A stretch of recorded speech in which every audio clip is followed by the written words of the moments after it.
Alright, so today we're going to install a dash cam on Nam's car. We're going to see which one works better.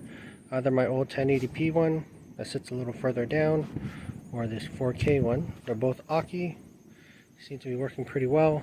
And then we're going to just use the hard wire kit and mount it into the passenger fuse box.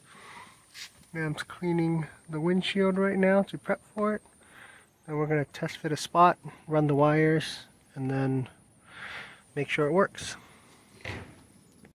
Alright, so to tuck the wire into the headliner, we unbolted the dome lights and the sun visor, and then we used the included little tool to push it along the pillar underneath, and then we basically used that Tapa fuse into the cigarette lighter.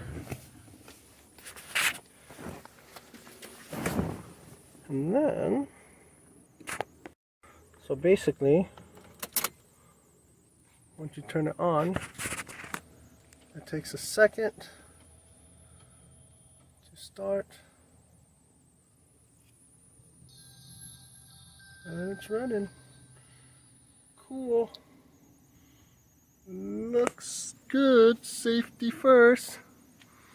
And makeshift race cam.